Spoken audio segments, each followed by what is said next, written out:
Put the skin line in, guys. Putting the skin line in, and you put your skin line in where you want the fade to stop. Meaning that if the skin line's here, this is where the fade ends. So do that first. I'm going to show you a technique of fading today. Yeah. So guys, I'm going to put the open blade barrier. Now, depending on where you put the open blade barrier, will depend how light or dark the fade is. So the higher you put open blade barrier, like if I was to put it up there, then the fade would be very, very, very light. If you put it down low, just like here, then you will have more of a darker fade, meaning that there'll be more hair left up here. So these are the little things just to think about when you are cutting, you know, what type of fade are you going for. So this one here, I'm just going to put the open blade barrier very low. You can barely even see it, right? But then close the lever, go through and flick out, go through the skin line and flick out, close it a bit more, through the skin line and flick out, and I'm just fading out this skin line. Quickly going to do that, go through the skin line, close the lever a little bit more, go through the skin line and flick out. And look, we've faded that out now, basically. And now I'm going to fade in this area. So now we've faded out the skin line. Remember, the open blade barrier was very, very smaller. Very small, not smaller, very small. Now I'm going to do this up this area here. So you set your invisible line, first of all, meaning that I'm not going to go above that invisible line because I want to keep the fade on the side and not too high up in their hair. So let's say the invisible line is here. So with a 1.5, close, go to the invisible line, and on the invisible line, flick out. Just go through and flick out.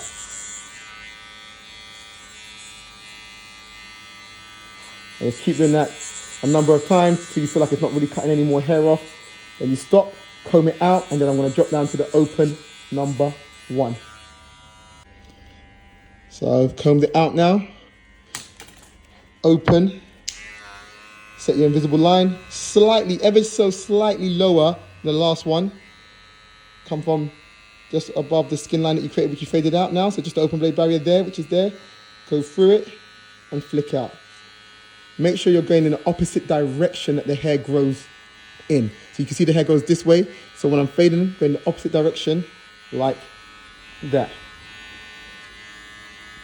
Do this a number of times, going through and flicking out on that invisible line until you feel like it's not really cutting that much hair off anymore. Comb it out. Make sure you're always combing it out. I don't always show you guys me combing it out just because I'm cutting with one hand and fading with the other, so I can't.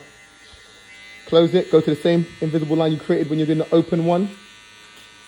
Come from underneath. Go through and flick out. So keep doing that. Making sure to flick out. Do light clipper strokes, but make sure they're concentrated. What does that mean? Make sure that you're going through the grains of the client's hair like a comb. Like if you were combing someone's hair, you'd make sure that you're going through the grains of their hair. So don't do all this kind of like a bunch of nothing. It's better just to stop, slow down, go through and flick out. See, it's come together. Obviously you can see it's a bit blotchy there, but in refining, we will sort all of that out. Comb it out again. Open blade. Now just on the open blade line that you originally created, you're just going to go through that line. As I come through it, flick out. That's it. Literally just flick out this line here. Light flicks. Making sure to go in the opposite direction that the hair is growing in, because that will make it most effective.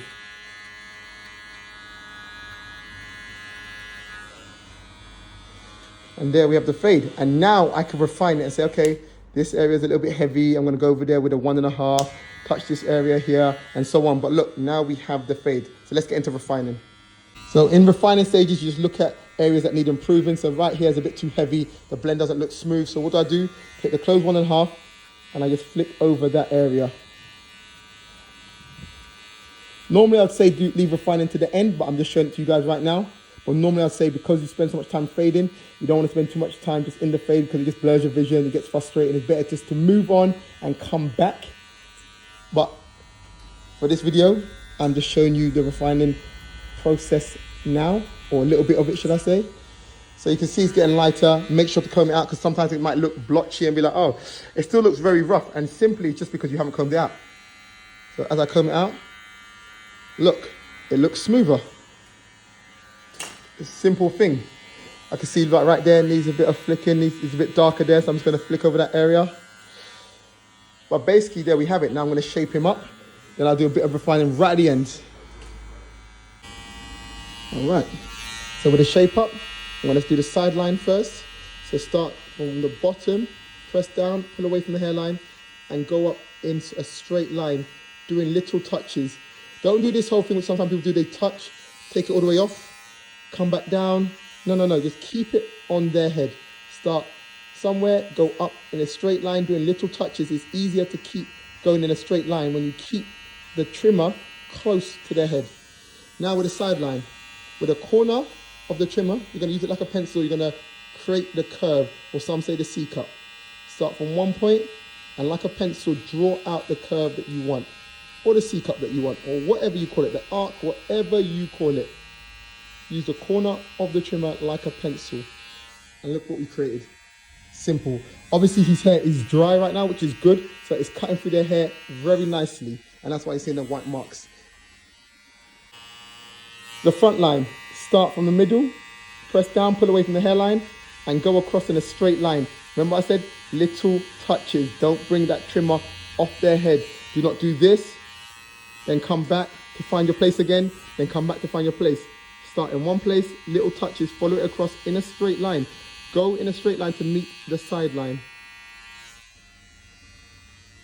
And look at that, round one. Now I'm going to comb it out and then go over it, and we'll make it cleaner. You know, scrape those edges. It'll be darker, not darker, it's dark already. You see, I left more hair on the edge right here. That's the reason why the shape up stands out so much naturally without having to do enhancements or anything like that.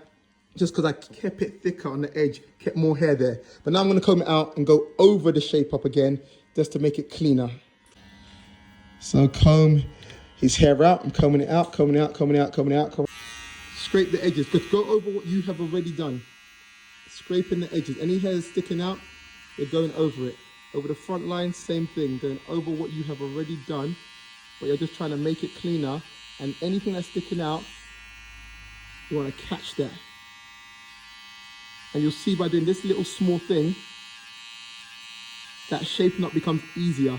Then on your first round, trying to get it super sharp and trying to get it perfect and all that kind of stuff there, no. Start off lightly, create something to go off, then go over that thing that you've already done. Make sure as well the excess hair all around their hairline to cut. Sometimes, you can see clients and they'll be like, why is there hair here? Why is there hair here? Just because you missed it. And I think that distracts from the shape up, to be honest. Even though you can't really see it, I do believe that those little things take away from the sharpness of the line. Comb again. And once again, go over what you have done.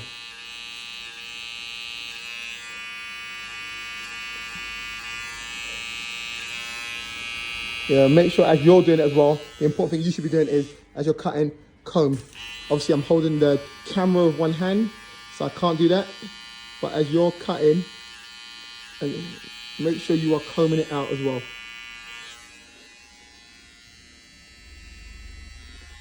And there we have a haircut. Now I'm just going to do a bit more refining. Look, there, and then we will be done. And maybe I might go over the hairline a little bit again, and we'll be done.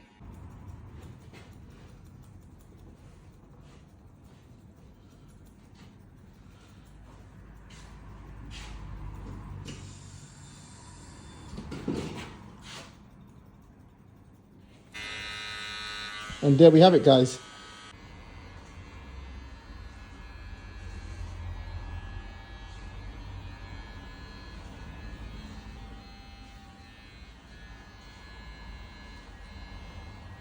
So yes, guys, there you have it. As you can see, in the fade, it is more heavier here. Now, not heavy in the sense of like some dark fade, but these are just different techniques that you can use when you are fading. So there's no wrong or right. So I've done a very small barrier line because I wanted the fade to be slightly darker. If I wanted it to be lighter, I'd have put the barrier line a lot higher, and then you'll see that there would have been less hair here. So when you're fading, use these different techniques and you'll see how it changes and the type of fades you get, so that if someone comes in and says, hey, Can I get, more hair here or like a darker fade? You know what to do. If somebody wants it a lot lighter, you know what to do. So as I said, there's no wrong, there's no right. It's just the method you choose. It can be darker, it can be lighter, it can be higher, it can be lower. Just make sure that you use these different techniques so you understand how to achieve the different hairstyles that you/the client wants.